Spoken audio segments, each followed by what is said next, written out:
Apa?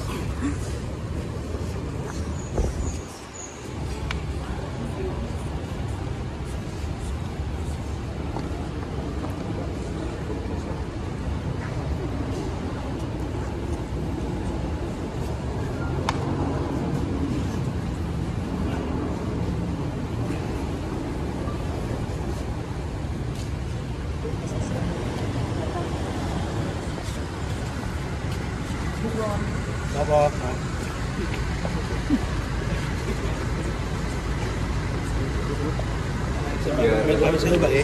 Iya. Amat jauh ya? Amat jauh Mbak ya? Iya. Temannya apa Pak?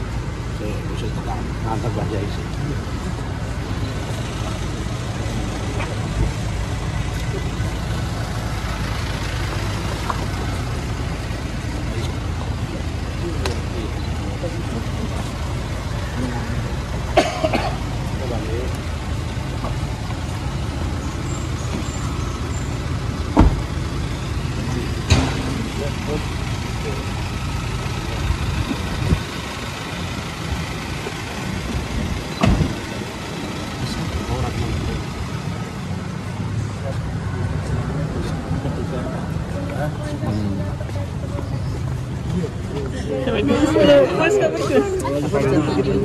Enggak. Cuma pertemuan biasa. Oke. Tentang apa Mas? Tentang Mas tahu? Lo kawan? Mas. Dalam Pak? Agenda apa kalau boleh tahu? Enggak, silaturahmi biasa. Apa yang dibahas di? Enggak ada yang dibahas ya.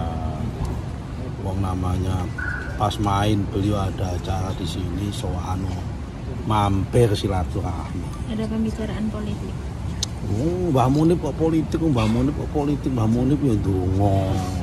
Kemarin kan Salamatan. salah satu visi misi Mas Wali ketika Capres kan menyebutkan bahwa dana santri dan sebagainya. Dana abadi pesantren. Yes, Ya. akan disempurnakan. Menanggapi itu sendiri? Saya. Okay. Pertama saya senang sekali dan gembira sekali dan apresiasi sekali Pak calon wakil presiden kami mengusung tentang akan memperbesar dan menyempurnakan tentang konsep dana abadi pesantren. Kementerian Keuangan saat ini memaknai dana abadi pesantren itu baru satu fungsi, yaitu fungsi pendidikan, di mana tahun depan mengalokasikan belanja 250 miliar dari 106 triliun dana abadi pendidikan. Padahal menurut Undang-Undang Nomor 18 tahun 2018 tentang pesantren, fungsi pesantren itu ada 3.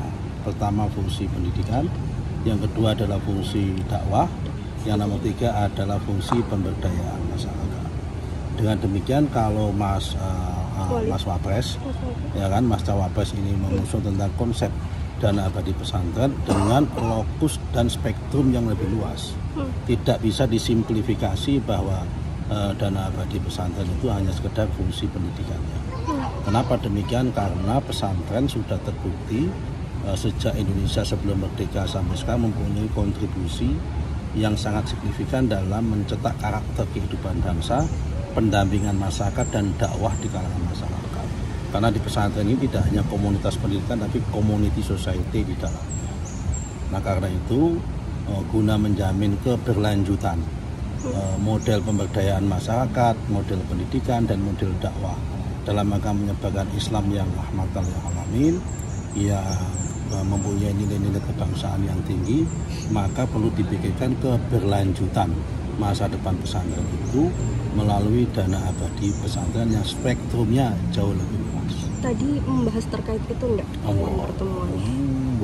Tenang. Kalau doa-doa yang disampaikan termasuk doa untuk kelancaran niat hajatnya Mas. Doa semua dunia akhirat selamat sejahtera. Semua selamat dunia akhirat sejahtera. Allah menciptakan yang terbaik buat bangsa Indonesia. Pak, terkait Golkar sendiri, Mas Wali yang bajunya dianggap masih belum ini?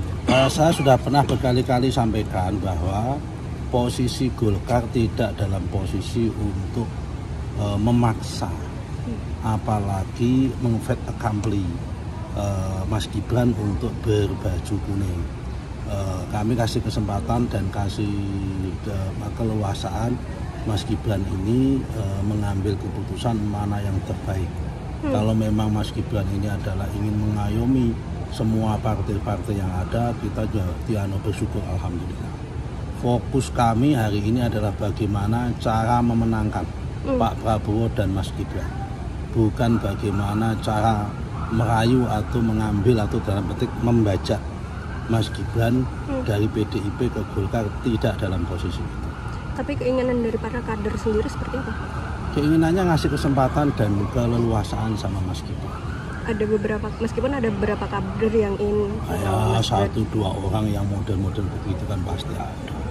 Tapi kalau dari segi keputusan internal di dalam partai sendiri, tidak dalam posisi untuk memaksa maupun mengejar-ngejar maupun untuk itu. Kami nggak mau ngasih beban sama Bapak calon wakil presiden kami.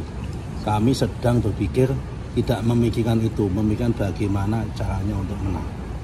Tapi peluang Mas Gibran sendiri dibandingkan dua cawapres lain gimana sih? Kenapa? Peluang Mas Gibran Peluang sendiri Mas dibanding Gibran. dua cawapres lain kan ini dua-duanya latar belakang NU ya? Mas, begini Mas ya. Pertama, data statistik mengatakan 56 pemilih kita itu generasi milenial dan Gen Z. Dan itu adalah generasinya Mas Gibran. Nah, dalam politik selalu orang itu merasa dirinya ada rasa keterwakilan. Nah, kalau dibicarakan tentang apakah dengan komunitas Nahdlatul NU dan komunitas santri, kita sama-sama saksikan Mas Gibran ini apakah kurang dekatnya dengan para alim ulama, dengan tokoh-tokoh agama dan para habaib yang ada di kawasan kota Solo dan Jawa Tengah ini. Kalau soal itu kami tidak pernah risau dan tidak pernah meragukan.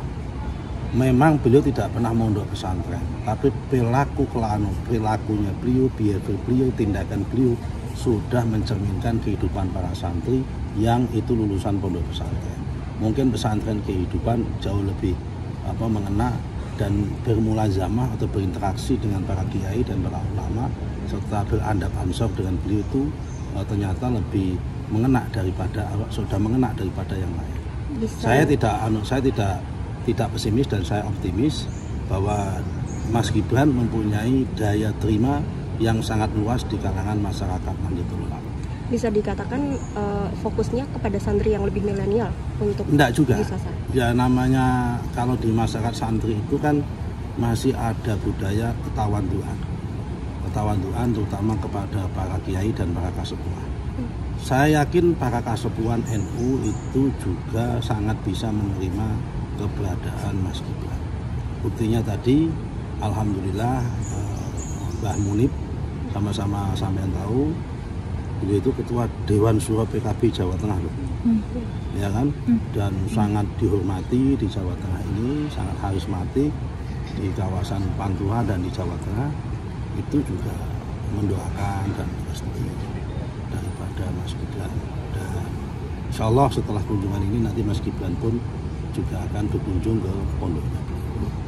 Jadi Ada pengaruhnya Mbak Yeni kemarin yang mengatakan mendukung Pak Mahfud. Itu haknya Mbak Yeni, ya kan? Haknya Mbak Yeni untuk mendukung siapapun yang didukung Mbak Yeni. Kami tidak berhak untuk melarang posisi Mbak Yeni. Kami tidak berhak untuk mencegah posisi Mbak Yeni. Itu adalah haknya beliau.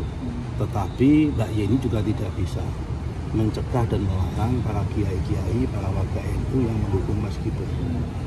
Sama halnya. Dari Gus Durian sendiri? Kalau dari Gus Durian tanya Mbak Alisa. Jangan tanya saya karena ada jaringan nasionalnya Mbak Alisa. Tapi kalau beberapa aktivis Gus Durian ya kan kemudian mendukung Mas Gibran sudah banyak sekali.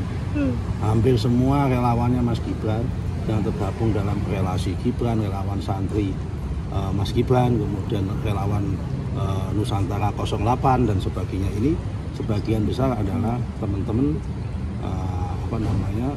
Gus Durian dan teman-teman aktivis muda NU dan alumni Pondok Pesantren. Kalau soal Alisa kemarin kan sempat meminta Mas Wali tidak mengambil kesempatan sebagai cawapres.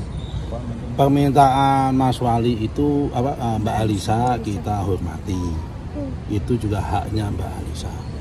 Tapi yang meminta Mas Gibran kan partai politik dan arus besar masyarakat, ya kan? Ya silakan Mbak Alisa seperti itu. Justru nanti kalau malah Mas Gibran tidak memenuhi permintaan 9 partai politik loh dan 4 partai itu, dan itu pun juga melalui proses yang panjang, tentunya juga nanti akan dianggap mengecewakan para anak muda. Kapan lagi anak muda dikasih kesempatan sebagaimana yang disampaikan oleh Habib Lutfi kan, mengatakan kapan kita akan kasih kesempatan kepada anak muda. Yang kita songsong ini Indonesia Emas pada tahun 2024. Usia Mas Gibran ini sekarang 36 tahun. Kita memasuki tahun 2045 itu sekitar 22 tahun lagi. Pada saat itu 22 tahun yang mengisi ruang tahun 2045 adalah teman-teman atau anak muda yang usianya di usia Mas Gibran dan di bawah Mas Gibran. Nah, yang mempersiapkan generasi itu ya hari ini adalah harus ada representasi tokoh pemuda yang nantinya akan mengisi di 100 tahun yang menjadi pemain inti di 100 tahun Indonesia Merdeka, yaitu tahun 2045 di Indonesia Emas. Kalau tahun ini kemudian hanya diisi oleh pemain-pemain kayak saya misalnya, saya usia 50 tahun, 22 tahun lagi atau 21 tahun lagi, usia saya 71 tahun lagi, tidak produktif. Yang memang produktif pada saat 100 tahun Indonesia Merdeka nanti adalah usianya Mas Gibran dan usia ke bawahnya Mas Gibran, dan itu harus diwakili. Supaya apa? Supaya bangsa Indonesia ini anak muda nanti merasa mempunyai sense of belonging, merasa memiliki ya kan bangsa ini dalam memasuki 100 tahun Indonesia Merdeka. Siap. Oke? Mantap. Ya. Ada. Sedikit.